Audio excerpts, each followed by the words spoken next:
പണത്തിന്റെ ധർമ്മങ്ങളെ പറ്റി വിവരിക്കുക. Explain functions of money. പണത്തിന്റെ ധർമ്മങ്ങളെ കുറിച്ച് വിവരിക്കാൻ വേണ്ടിയാണ് പറഞ്ഞിട്ടുള്ളത്. നമ്മൾ ടെക്സ്റ്റ് ബുക്കിൽ പഠിച്ചിട്ടുണ്ട് പണത്തിന്റെ ധർമ്മങ്ങൾ. ഇത് നമുക്ക് അറിയാവുന്ന കാര്യമാണ്. പണത്തിന് ഒരുപാട് കാര്യങ്ങൾ ചെയ്യാണ്ട്, അല്ലെങ്കിൽ ഒരുപാട് പ്രവർത്തനങ്ങൾ ചെയ്യാണ്ട്. എന്തൊക്കെയായിരിക്കും ഒരു പണം കൊണ്ടുള്ള പ്രവർത്തനങ്ങൾ, അല്ലെങ്കിൽ പണത്തിന് എന്തെല്ലാം കാര്യങ്ങൾ ചെയ്യാൻ കഴിയും? ആദ്യം പണം എന്ന് പറഞ്ഞു കഴിഞ്ഞാൽ എന്താ നമ്മൾ മനസ്സിലാക്കണം. പണം എന്ന് പറഞ്ഞു കഴിഞ്ഞാൽ സാധനങ്ങൾക്ക് പകരമായിട്ടോ മറ്റു വിധത്തിലുള്ള സാധ്യതകൾക്കായിട്ടോ പൊതുവിൽ സ്വീകരിക്കപ്പെടുന്ന എന്തുമാകാം പണം. അപ്പൊ നമ്മൾ കാണുന്ന ഈ നോട്ടുകളും കോയിനുകളും മാത്രമല്ല പണമായിട്ട് ഉപയോഗിക്കുന്നത്. ചെക്കുകള്, പിന്നെ അതുപോലെ എന്താണ് മറ്റൊരുപാട് സാധനങ്ങൾ പണത്തിന് പകരമായിട്ട് ഉപയോഗിക്കുന്ന എന്തിനെ നമുക്ക് എന്തെന്ന് വിളിക്കാം? പണം എന്ന് പറയാം. പണ്ട് കാലത്ത് അമ്പ്, വില്ല്, കല്ലുകൾ ഇതൊക്കെ പണമായിട്ട് അന്നത്തെ കാലത്ത് ഉപയോഗിച്ചിട്ടുണ്ടായിരുന്നു. എന്നാൽ ഇന്നത്തെ ഈ പണം എന്നുള്ള അവസ്ഥയ്ക്ക് വരുന്നതിന് മുമ്പ് ഉപയോഗിച്ചിട്ടുണ്ടായിരുന്ന സാധനങ്ങളായിരുന്നു ബാർട്ടർ സമ്പ്രദായത്തിന് ശേഷം. എന്നാൽ ഇന്നത്തെ കാലത്ത് നമ്മൾ കാണുന്നത് കോയിനുകളും നോട്ടുകളൊക്കെയാണ്. എന്നാൽ ചെക്കുകളും ഇതിനൊക്കെ നമ്മൾ എന്താണ് പണമായിട്ട് നമുക്ക് പരിഗണിക്കാവുന്നതാണ്. പണം എന്താണോ ചെയ്യുന്നത് അതാണ് പണം, അല്ലെ? അതായത് ഒരു സാമ്പത്തിക ശാസ്ത്രജ്ഞനായ വാക്കറിന്റെ അഭിപ്രായത്തിൽ അദ്ദേഹം പറഞ്ഞത് എന്താണ്? പണം എന്താണോ ചെയ്യുന്നത് അതാണ് പണം എന്ന് പറഞ്ഞു കഴിഞ്ഞാല്, അതായത് പൊതുവിൽ എന്താണ് മൂല്യം കണക്കാക്കുന്ന എന്തിനെ നമുക്ക് എന്തെന്ന് വിളിക്കാം? പണം എന്ന് വിളിക്കാവുന്നതാണ്. ഇനി പണത്തിന് ഒരുപാട് ധർമ്മങ്ങളുണ്ട്. എന്തൊക്കെയായിരിക്കും? പണത്തിന് ഒരുപാട് പ്രവർത്തനങ്ങളുണ്ട്. പണത്തിന്റെ പ്രവർത്തനങ്ങളെ നമുക്ക് പ്രധാനമായിട്ടും രണ്ടായിട്ട് തരംതിരിക്കാം. പ്രാഥമിക ധർമ്മങ്ങളെന്നും ദ്വിതീയ ധർമ്മങ്ങളെന്നും. പ്രാഥമിക അഥവാ പ്രൈമറി ഫംഗ്ഷനും സെക്കൻഡറി ഫംഗ്ഷനും. എന്താണ് പ്രാഥമിക ധർമ്മങ്ങൾ? പ്രാഥമിക ധർമ്മങ്ങളിൽ പ്രധാനമായിട്ട് രണ്ടെണ്ണം ഉണ്ട്. വിനിമയ മാധ്യമം, രണ്ട് മൂല്യമാപനം. എന്താണ് വിനിമയ മാധ്യമം? എ മീഡിയം ഓഫ് എക്സ്ചേഞ്ച് എന്ന് പറഞ്ഞു കഴിഞ്ഞാൽ സാധനങ്ങളും സേവനങ്ങളും കൈമാറ്റം ചെയ്യുന്നതിനുള്ള ഒരു വിനിമയ മാധ്യമമായിട്ട് പണം നമുക്ക് ഉപയോഗിക്കാവുന്നതാണ്. സാധനങ്ങളും സേവനങ്ങളും കൈമാറ്റം ചെയ്യണം. അപ്പൊ നമുക്ക് ആവശ്യമുള്ള സാധനങ്ങൾ മറ്റുള്ള ആളുകളുടെ കയ്യിൽ നിന്നോ അല്ലെങ്കിൽ മറ്റുള്ള സ്ഥലങ്ങളിൽ നിന്നോ നമുക്ക് പണം കൊടുത്ത് വാങ്ങാവുന്നതാണ്. അല്ലെങ്കിൽ എന്താണ് നമ്മുടെ കയ്യിലുള്ള സാധനങ്ങൾ എന്താണ് മറ്റുള്ളവർക്ക് വാങ്ങാവുന്നതാണ്. ഇത് നമുക്ക് അവർ പണം തന്നിട്ട് വാങ്ങുകയാണ് ചെയ്യുന്നത്. അപ്പൊ സാധനങ്ങളും സേവനങ്ങളും കൈമാറ്റം ചെയ്യുന്നുള്ള ഒരു വിനിമയ മാധ്യമമായിട്ട് നമുക്ക് എന്ത് ഉപയോഗിക്കാവുന്നതാണ്? പണം ഉപയോഗിക്കാവുന്നതാണ്. സേവനം എന്ന് പറഞ്ഞു കഴിഞ്ഞാൽ എന്താണ്? നമുക്ക് സ്കൂളിൽ പോയിട്ട് കിട്ടുന്നത്, അതിൽ ഡോക്ടറെ അടുത്ത് പോയി കിട്ടുന്നത്, ഇതൊക്കെ സേവനമാണുള്ള രീതിയിലാണ്. എന്നാൽ ഇതിനൊക്കെ നമ്മൾ എന്താണ് പ്രതിഫലം കൊടുക്കണം, ഇതിൽ പണം നമുക്ക് കൊടുക്കേണ്ടതായിട്ടുണ്ട്. രണ്ട്, മൂല്യമാപനം, എ മെഷർ ഓഫ് വാല്യൂ. സാധനങ്ങളുടെയും സേവനങ്ങളുടെയും മൂല്യം അളക്കാൻ വേണ്ടി നമ്മൾ എന്ത് ഉപയോഗിക്കും? പണം ഉപയോഗിക്കും. ഇപ്പൊ നമ്മൾ ഉപയോഗിക്കുന്ന ഓരോ വസ്തുക്കൾക്കും ഒരു നിശ്ചിത മൂല്യമുണ്ട്. ആ മൂല്യം കണക്കാക്കിയിട്ടുള്ള എന്തുകൊണ്ടാണ്? പണം ഉപയോഗിച്ചിട്ടാണ്. ഇപ്പൊ നമ്മൾ വാങ്ങുന്ന പുസ്തകങ്ങള്, ബാഗുകള്, പെന്നുകള്, അതിനൊക്കെ ഒരു നിശ്ചിത വാല്യൂ ഉണ്ട്, അതിൽ നിശ്ചിത രൂപയിൽ കണക്കാക്കിയിട്ടുണ്ട്. അതൊക്കെ എന്തിലാണ്? പണത്തിലാണ് നമ്മൾ മൂല്യം കണക്കാക്കിയിട്ടുള്ളത്. ഇനി ദ്വിതീയ ധർമ്മങ്ങള്. ദ്വിതീയ ധർമ്മങ്ങൾ അഥവാ സെക്കൻഡറി ഫംഗ്ഷൻസ് പ്രധാനമായിട്ടും മൂന്നെണ്ണം ഉണ്ട്. ഒന്ന്, മൂല്യശേഖരം, എ സ്റ്റോർ ഓഫ് വാല്യൂ. 4, വിലംബിത അടവുകൾക്കൊരു മാനദണ്ഡം, A standard of deferred payment. 5, മൂല്യത്തിന്റെ മാറ്റം, എ ട്രാൻസ്ഫർ ഓഫ് വാല്യൂ. ഇതാണ് പ്രധാനമായിട്ട് സെക്കൻഡറി ഫംഗ്ഷനിലുള്ള പ്രധാനമായിട്ടുള്ള 3 ധർമ്മങ്ങളാണുള്ളത്. ഒന്നാമത്തെ എന്താണ് പറഞ്ഞത്? നമ്മള് മൂല്യശേഖരം, എ സ്റ്റോർ ഓഫ് വാല്യൂ. സാധനങ്ങളും സേവനങ്ങളും ഇപ്പൊ നമ്മൾ ഉത്പാദിപ്പിച്ചാൽ കർഷകനാണെന്നുണ്ടെങ്കിൽ അതിൽ മറ്റുള്ളവരോ ഉണ്ടാക്കിയ സാധനങ്ങൾ കുറെ കാലം ചിലപ്പോൾ ഈട് നിൽക്കാത്ത വസ്തുക്കൾ ഉണ്ടായിരിക്കാം, ഈട് നിൽക്കുന്നുണ്ടായിരിക്കാം. എന്നാൽ ഈട് നിൽക്കാത്ത വസ്തുക്കളെ സംബന്ധിച്ച് അത് എന്നും നമുക്ക് എടുത്തു വെക്കാൻ വേണ്ടി സാധിക്കില്ല. ഒരു കർഷകനെ സംബന്ധിച്ച് അയാൾ പച്ചക്കറി സാധനങ്ങളാണ് ഉത്പാദിപ്പിച്ചതെങ്കിൽ അതൊന്നും എടുത്തു വെക്കാൻ സാധിക്കോ? ഇല്ല.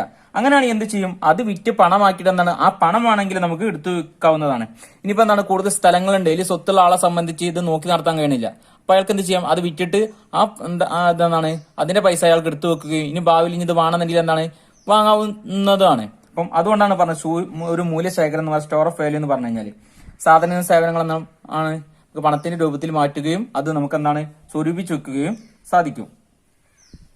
വിളംബിത അടവുകൾക്ക് ഒരു മാനദണ്ഡം, A standard of deferred payment.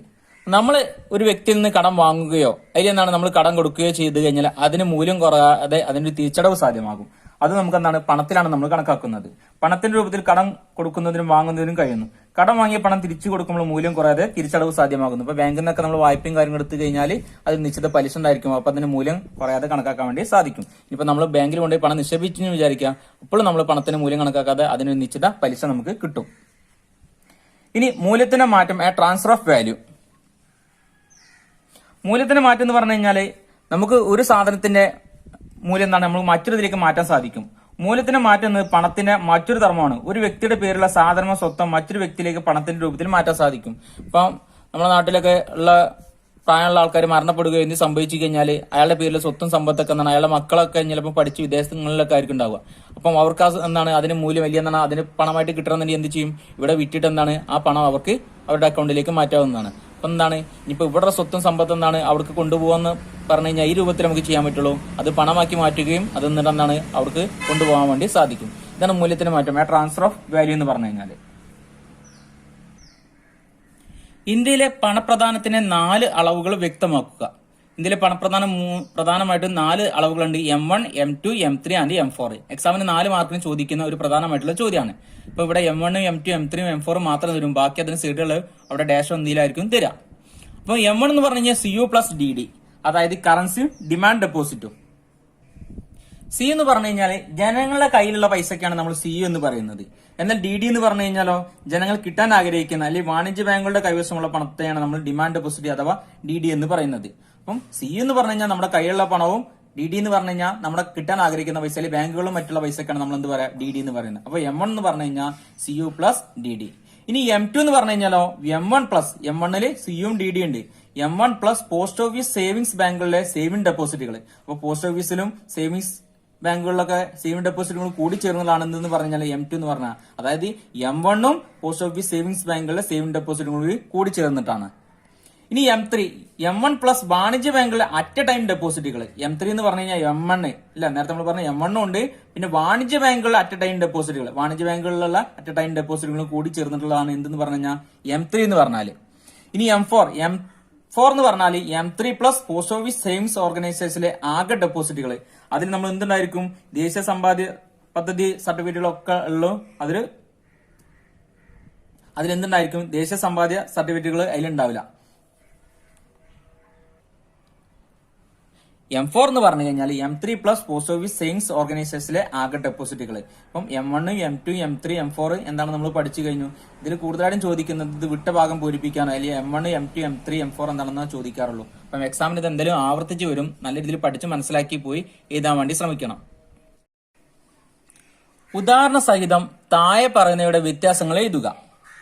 A, സാധാരണ വസ്തുക്കളും തരംതാഴ്ന്ന വസ്തുക്കളും, normal good and inferior good. 2, അഥവാ ബി, പ്രതിസ്ഥാപന വസ്തുക്കളും പൂരക വസ്തുക്കളും, substitute good and complementary good. എന്താണ് നോർമൽ ഗുഡും ഇൻഫീരിയർ ഗുഡും അതുപോലെ സബ്സ്റ്റിറ്റ്യൂട്ട് ഗുഡും കോംപ്ലിമെന്ററി ഗുഡും നമ്മൾ പഠിച്ചിട്ടുണ്ട്. 4 മാർക്കിനോ 5 മാർക്കിനോ എന്തായാലും ആവർത്തിച്ച് വരുന്നൊരു ചോദ്യമാണ്. സാധാരണ വസ്തുക്കൾ എന്ന് പറഞ്ഞാൽ ഒരു ഉപഭോക്താവിനെ സംബന്ധിച്ച് അയാളുടെ വരുമാനം കൂടുമ്പോൾ ഡിമാൻഡ് കൂടുകയും വരുമാനം കുറയുമ്പോൾ ഡിമാൻഡ് കുറയുകയും ചെയ്യുന്നതിനെ നോർമൽ ഗുഡ് എന്ന് പറയും. ഇൻഫീരിയർ ഗുഡ് അഥവാ തരംതാഴ്ന്ന വസ്തുക്കൾ എന്ന് പറഞ്ഞാൽ ഒരു വ്യക്തിയെ സംബന്ധിച്ച് അയാളുടെ വരുമാനം കൂടുമ്പോൾ ഡിമാൻഡ് കുറയുകയും വരുമാനം കുറയുമ്പോൾ ഡിമാൻഡ് കൂടുകയും ചെയ്യുന്നതിനെ നമ്മൾ എന്ത് പറയും, ഇൻഫീരിയർ ഗുഡ് അഥവാ തരംതാഴ്ന്ന വസ്തുക്കൾ എന്ന് പറയും.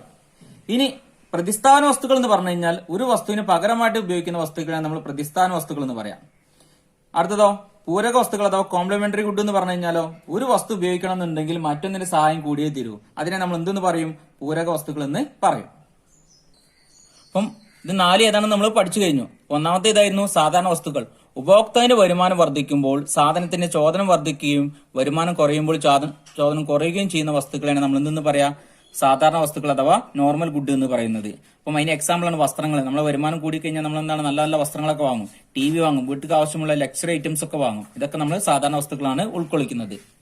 ഇനി തരംതാഴ്ന്ന വസ്തുക്കൾ അഥവാ ഇൻഫീരിയർ ഗുഡ് എന്ന് പറഞ്ഞു കഴിഞ്ഞാൽ ഉപഭോക്താവിന്റെ വരുമാനം വർദ്ധിക്കുമ്പോൾ ചോദനം കുറയുകയും വരുമാനം കുറയുമ്പോൾ ചോദനം കൂടുകയും ചെയ്യുന്ന വസ്തുക്കളാണ്. അതായത് മണ്ണെണ്ണ സ്റ്റൗ, ഓർഡിനറി ബസ്സിലെ യാത്രയൊക്കെ. അപ്പം എന്തൊക്കെയായിരിക്കും തരംതാഴ്ന്ന വസ്തുക്കൾ? ഉപഭോക്താവിന്റെ വരുമാനം കൂടിക്കഴിഞ്ഞാൽ ഡിമാൻഡ് കുറയാം.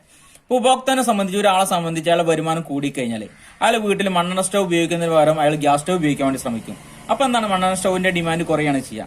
എന്നാൽ എന്താണ്, അതുപോലെ വീട്ടിൽ എന്താണ് കപ്പയോ അല്ലെങ്കിൽ വില കുറഞ്ഞ വസ്തുക്കൾ രാവിലത്തെ എന്താണ് പ്രാതൽ ഭക്ഷണമായിട്ട് ഉപയോഗിക്കുന്ന ആള് വരുമാനം കൂടിക്കഴിഞ്ഞാൽ അതിനേക്കാൾ മെച്ചപ്പെട്ട ഭക്ഷണം കഴിക്കാൻ വേണ്ടിയാണ് ആഗ്രഹിക്കുക. അല്ലെങ്കിൽ വീട്ടിലുള്ള മറ്റെന്ത് വസ്തുക്കളാണെങ്കിലും വലിയ ഭക്ഷണം ആണെങ്കിൽ പോലും. അതുപോലെ വരുമാനം കൂടിക്കഴിഞ്ഞാൽ അയാൾ സാധാ ബസ്സിലൊക്കെ യാത്ര ചെയ്യുന്നതിന് പകരം അയാൾ എന്ത് ചെയ്യും, കാറിലും മറ്റൊക്കെ കാറൊക്കെ വാങ്ങി ഉപയോഗിക്കാൻ വേണ്ടി ശ്രമിക്കും. എന്നാൽ വരുമാനം കുറഞ്ഞാലോ സാധാ ഓർഡിനറി ബസ്സിൽ അല്ലെങ്കിൽ സാധാ ബസ്സിലൊക്കെയാണ് അയാൾ യാത്ര ചെയ്യുക. പ്രതിസ്ഥാന വസ്തുക്കൾ ഒരു ആവശ്യത്തെ തൃപ്തിപ്പെടുത്താൻ വേണ്ടി ഒരു സാധനത്തിന് പകരം ഉപയോഗിക്കാനും പറ്റുന്ന മറ്റു സാധനങ്ങളെ പ്രതിസ്ഥാന വസ്തുക്കൾ എന്ന് പറയുന്നത്. അപ്പം ഒരു ആവശ്യത്തെ തൃപ്തിപ്പെടുത്താൻ വേണ്ടി എന്ത് ചെയ്യും, ഒരു വസ്തു അയാൾ ഇപ്പൊ നമുക്ക് എക്സാമ്പിൾ പറയുകയാണെങ്കിൽ നമ്മൾ ചായക്ക് പകരം നമ്മൾ എന്താണ് കാപ്പി ഉപയോഗിക്കാവുന്നതാണ്. അതുപോലെ കാറിന് പകരം നമുക്ക് ജീപ്പ് ഉപയോഗിക്കാവുന്നതാണ്. ഷൂവിന് പകരം നമുക്ക് ചെരുപ്പ് ഉപയോഗിക്കാവുന്നതാണ്. അപ്പം ഒരു ആവശ്യത്തെ തൃപ്തിപ്പെടുത്താൻ വേണ്ടി ഉപയോഗിക്കാൻ അതേ ഉപകാരമുള്ള മറ്റൊരു വസ്തു, അതിനെ നമ്മൾ എന്ന് പറയാം, പ്രതിസ്ഥാന വസ്തുക്കൾ എന്ന് പറയാം. ഇപ്പൊ നമ്മൾ ഫുട്ബോൾ കളിക്കുന്നത് കണ്ടിട്ടുണ്ടായിരിക്കും, അല്ലെ, ഒരു പ്ലെയറെ മാറ്റിയിട്ട് വേറെ സബ്സ്റ്റിറ്റ്യൂട്ട് പ്ലെയറെ ഇറക്കുന്നത് കണ്ടിട്ടുണ്ടായിരിക്കും. അതുപോലെ തന്നെയാണ് ഇവിടെ. അതായത് ഒരു ആവശ്യത്തെ തൃപ്തിപ്പെടുത്താൻ വേണ്ടി എന്ത് ചെയ്യും, ഒരേ ഉപയോഗമുള്ള ഒരു വസ്തുവിന് പകരം മറ്റൊരു വസ്തു ഉപയോഗിക്കുകയാണ് ചെയ്യുന്നത്. അടുത്ത പൂരക വസ്തുക്കള്.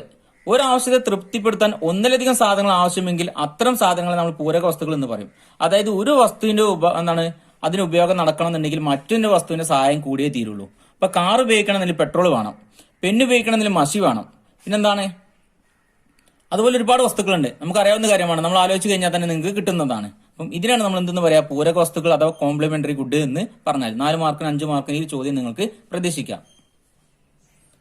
GDP ഒരു രാജ്യത്തെ ജനങ്ങളെ ക്ഷേമ സൂചകമായി പരിഗണിക്കപ്പെടാത്തതിന്റെ കാരണങ്ങൾ വിശദമാക്കുക. GDP എന്ന് പറഞ്ഞു കഴിഞ്ഞാൽ രാജ്യത്തിന്റെ ദേശീയ വരുമാനമാണ്. അപ്പൊ GDP വർദ്ധിച്ചാൽ, ദേശീയ വരുമാനം വർദ്ധിച്ചു കഴിഞ്ഞാൽ രാജ്യത്ത് സ്വാഭാവികമായിട്ട് ക്ഷേമം ഉണ്ടാവേണ്ടതാണ്, അല്ലെങ്കിൽ ജനങ്ങൾക്ക് വികസനം ഉണ്ടാവേണ്ടതാണ്, രാജ്യത്തിന് വളർച്ചയും വികസനം ഉണ്ടാവേണ്ടതാണ്. എന്നാൽ എല്ലായ്പ്പോഴും GDP വളർന്നെന്ന് വെച്ചിട്ട് ജനങ്ങൾക്ക് അവിടെ ക്ഷേമം ഉണ്ടാവണമെന്നില്ല. അപ്പം അത് ഏതൊക്കെയാണെന്നാണ് ചോദിച്ചിട്ടുള്ളത്. അത് പ്രധാനമായിട്ട് 4 എണ്ണം ഉണ്ട്. 1 വരുമാന വിതരണത്തിലെ അസമത്വം, 2 GDP-യും ധനേതര ഇടപാടുകളും, 3 GDP-യും ഹാനികരമായ വസ്തുക്കളും, 4 GDP-യും ആകസ്മികങ്ങളും. ഈ 4 ഘടകങ്ങളാണ് ഇവിടെ പറഞ്ഞത്. ഒരു രാജ്യത്തിന്റെ GDP അഥവാ ദേശീയ വരുമാനം വർദ്ധിച്ചാൽ സ്വാഭാവികമായിട്ട് ജനങ്ങൾ ക്ഷേമം ഉണ്ടാവേണ്ടതാണ്. എന്നാൽ ചില സമയങ്ങളിൽ അല്ലെങ്കിൽ ചില കാരണങ്ങൾ കൊണ്ട് എപ്പോഴും ജനങ്ങൾക്ക് ക്ഷേമം ഉണ്ടാവണമെന്നില്ല. അത് ഒന്നാമത്തെ പറഞ്ഞുള്ളത് വരുമാന വിതരണത്തിലെ അസമത്വം. ഒരു രാജ്യത്തുള്ള ജനങ്ങളെ വരുമാനം വർദ്ധിച്ചു, അല്ലെങ്കിൽ ചില വ്യക്തികളുടെ വരുമാനം വർദ്ധിച്ചാൽ പോലും രാജ്യത്തിന്റെ ദേശീയ വരുമാനം വർദ്ധിച്ചതുപോലെ അല്ലെങ്കിൽ GDP കൂടിയതുപോലെ തോന്നാൻ സാധ്യതയുണ്ട്. ഇപ്പം അദാനി, അംബാനി മുതലുള്ള കോർപ്പറേറ്റുകളുടെ വരുമാനം വർദ്ധിച്ചു വെച്ചാൽ സ്വാഭാവികമായിട്ടും രാജ്യത്തിന്റെ വരുമാനം വർദ്ധിക്കും.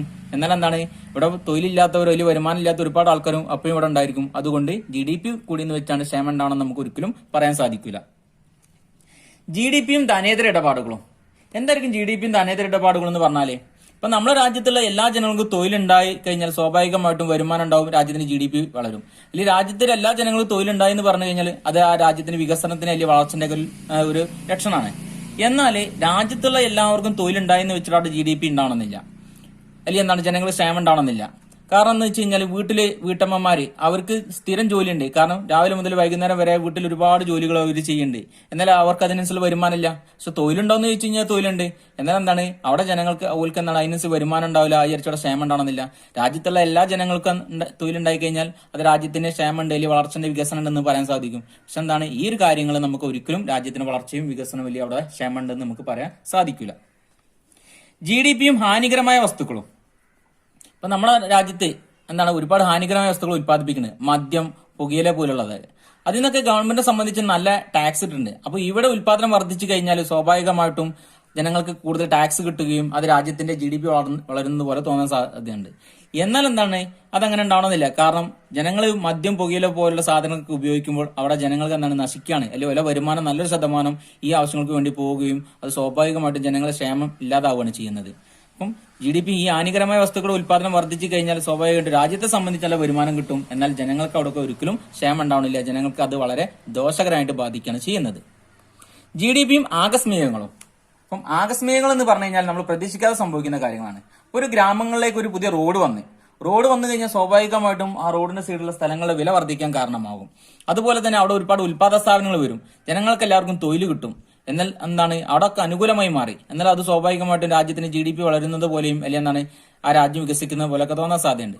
എന്നാൽ അതുകൊണ്ട് ഒരുപാട് ദോഷങ്ങൾ ഉണ്ടാവുന്നുണ്ട്. സ്വാഭാവികമായിട്ടും അവിടെ എന്താണ് ഫാക്ടറികൾ വരുമ്പോഴും വെള്ളം മലിനമാവുന്നുണ്ട്, പരിസരം മലിനമാവുന്നുണ്ട്. അത് ജനങ്ങളെ വളരെയേറെ ദോഷമായിട്ട് ബാധിക്കാറുണ്ട്. കാരണം ഫാക്ടറികളും മറ്റും ഒഴുക്കി വിടുന്ന മലിനജലം തോടുകളിലേക്കും പുഴയിലേക്കും എത്തിക്കഴിഞ്ഞാൽ അവിടുത്തെ മീനും മറ്റും പിടിച്ച് ജീവിക്കുന്ന ആളുകളെ സംബന്ധിച്ച് അത് വളരെ ദോഷമായിട്ട് ബാധിക്കുകയും ചെയ്യും. അവരുടെ ജീവിത നിലവാരത്തെ തന്നെ അത് ഇല്ലാതാക്കുകയും ചെയ്യും.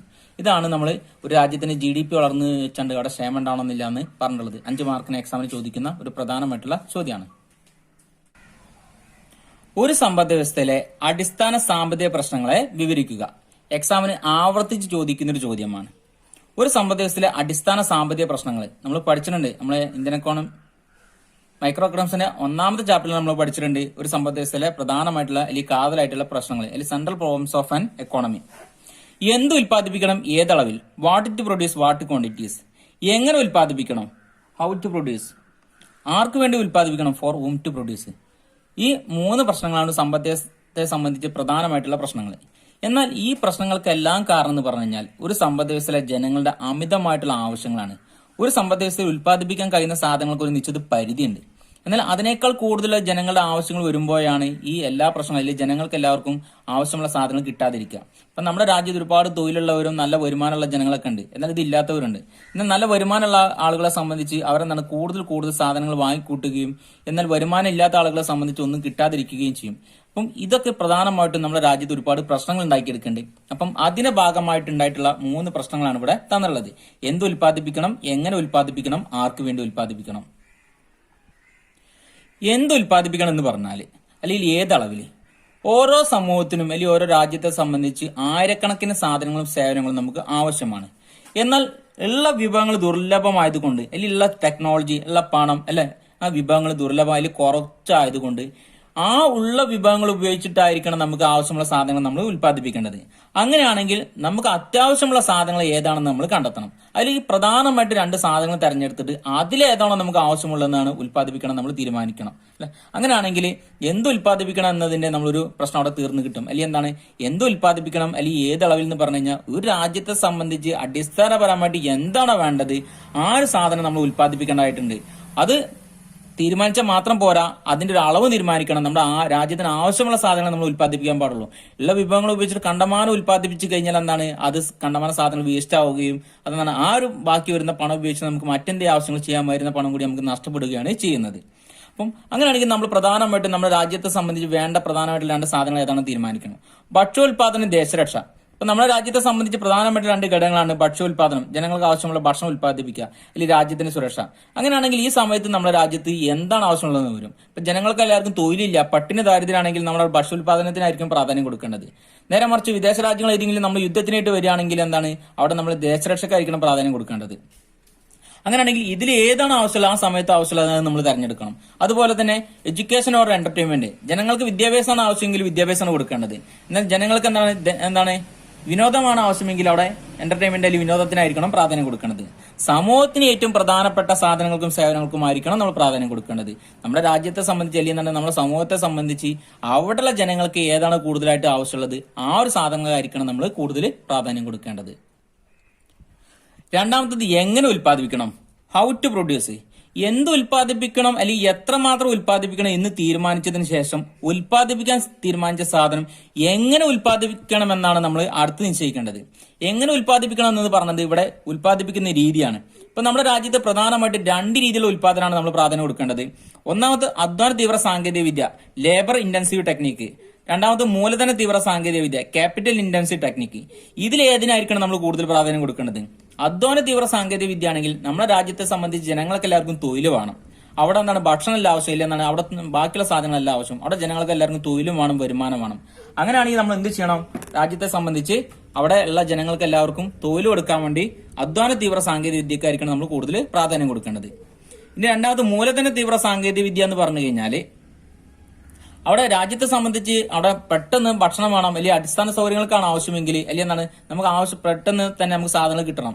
അങ്ങനെയാണെങ്കിൽ നമുക്ക് അവിടെ അവിടെ അധ്വാന തീവ്ര സാങ്കേതിക വിദ്യ ഉപയോഗിക്കാൻ പാടില്ല. അവിടെ ടെക്നോളജിയും വലിയ മൂലധന വസ്തുക്കൾ ഉപയോഗിച്ചിട്ട് കൂടുതൽ പെട്ടെന്ന് തന്നെ ഉൽപ്പാദനം നടത്താൻ വേണ്ടിയാണ് ശ്രമിക്കുന്നത്. അല്ലെങ്കിൽ ജനങ്ങൾ പട്ടിണി ദാരിദ്ര്യത്തിലാണ് കിടക്കുന്നത്, ജനങ്ങൾക്ക് ഭക്ഷണം കിട്ടാത്തൊരവസ്ഥയാണ്. അങ്ങനെയാണെങ്കിൽ പെട്ടെന്ന് ഭക്ഷണം ഉൽപ്പാദിപ്പിക്കാൻ വേണ്ടി അവിടെ നമ്മൾ എന്താണ് ടെക്നോളജി ആയിരിക്കണം, അല്ലെങ്കിൽ എന്താണ് ആ മൂലധന തീവ്ര സാങ്കേതിക വിദ്യക്കായിരിക്കണം നമ്മൾ കൂടുതൽ പ്രാധാന്യം കൊടുക്കേണ്ടത്. ഇനി മൂന്നാമത്തത് ആർക്ക് വേണ്ടി ഉൽപ്പാദിപ്പിക്കണം, എന്ത് ഉൽപ്പാദിപ്പിക്കണം, ഏതളവിൽ, എങ്ങനെ ഉൽപ്പാദിപ്പിക്കണം എന്ന് കഴിഞ്ഞതിന് ശേഷം ആർക്ക് വേണ്ടി ഉൽപ്പാദിപ്പിക്കണം എന്നതാണ് മൂന്നാമത്തത്. ആർക്ക് വേണ്ടി ഉൽപ്പാദിപ്പിക്കണം എന്ന് പറഞ്ഞു കഴിഞ്ഞാൽ നമ്മുടെ രാജ്യത്ത് ഉൽപ്പാദിപ്പിച്ച സാധനങ്ങൾ ജനങ്ങൾക്ക് വിതരണം ചെയ്യുന്ന പ്രവർത്തനത്തെയാണ്. ഇപ്പൊ നമ്മുടെ രാജ്യത്ത് എന്താണ് ഉൽപ്പാദനത്തിൽ ജനങ്ങൾ പല രീതിയിൽ പങ്കെടുത്തിട്ടുണ്ട്. ഇപ്പം ചില ആൾക്കാർ ഭൂമി കൊടുത്തിട്ടുണ്ടായിരിക്കും, ചില ആൾക്കാർ തൊഴിൽ കൊടുത്തിട്ടുണ്ടായിരിക്കും, ചില ആൾക്കാർ എന്താണ് മൂലധനം കൊടുത്തിട്ടുണ്ടായിരിക്കും, ചില ആൾക്കാർ ഷെയർ ഉണ്ടായിരിക്കും. കാരണം നമ്മുടെ ഉൽപ്പാദന സ്ഥാപനം മറ്റൊക്കെ ജനങ്ങൾ ഒരു രീതിയിൽ മറ്റു രീതിയിൽ പങ്കെടുക്കുന്നുണ്ട്. അപ്പം ജനങ്ങൾ ഭൂമി കൊടുത്താണെങ്കിൽ ജനങ്ങൾക്ക് എന്ത് ചെയ്യും? അതിന് പാട്ടം കൊടുക്കേണ്ടതായിട്ട് വരും. എന്താണ് തൊഴിലാണ് ചെയ്തെടുത്തെങ്കിൽ അതിന് കൂലി കൊടുക്കേണ്ടതായിട്ട് വരും. മൂലധനമാണ് കൊടുത്തതെങ്കിൽ അതിന് പലിശ കൊടുക്കേണ്ടതായിട്ട് വരും. ഇനി ഷെയർ സംഘടന ആണെങ്കിലോ അതിനെന്താണ് പ്രോഫിറ്റ് കൊടുക്കേണ്ടി വരും. അപ്പം ഈ ഉൽപ്പാദിപ്പിച്ച വരുമാനം അല്ലെങ്കിൽ ഉൽപ്പാദിപ്പിച്ച സാധനം ജനങ്ങൾക്ക് വിതരണം ചെയ്യുന്നതിനാണ് നമ്മൾ ആർക്ക് വേണ്ടി ഉൽപ്പാദിപ്പിക്കണം എന്ന് പറയുന്നത്. ആർക്ക് വേണ്ടി ഉൽപ്പാദിപ്പിക്കണം എന്നത് കൊണ്ട് അർത്ഥമാക്കുന്നത് ഉൽപ്പന്നത്തിന്റെ പ്രവർത്തനപരമായ വിതരണത്തെയാണ്. അതായത് ഉൽപ്പാദിപ്പിച്ച സാധനങ്ങൾ ജനങ്ങൾക്ക് വിതരണം ചെയ്ത് കൊടുക്കുന്നതിന് അല്ലെ. അതായത് ഉൽപ്പാദിപ്പിച്ച സാധനം എന്ന് പറഞ്ഞാൽ രാജ്യത്തിന്റെ വരുമാനം ജനങ്ങൾക്ക് വിതരണം ചെയ്യുന്നതിനെ കുറിച്ചാണ് ഇവിടെ പറഞ്ഞുള്ളത്. ഇപ്പോൾ രാജ്യത്തിന്റെ സമ്പദ് വ്യവസ്ഥയിലെ പ്രധാനപ്പെട്ട പ്രശ്നങ്ങളെ അല്ലെങ്കിൽ സമ്പദ് വ്യവസ്ഥയിലെ കാതലായ പ്രശ്നങ്ങളെ കുറിച്ചാണ് നമ്മൾ ഈ ക്ലാസ്സിൽ പറഞ്ഞിട്ടുള്ളത്. എല്ലാവർക്കും മനസ്സിലായിട്ടുണ്ടാവുമെന്ന് വിചാരിക്കുന്നു.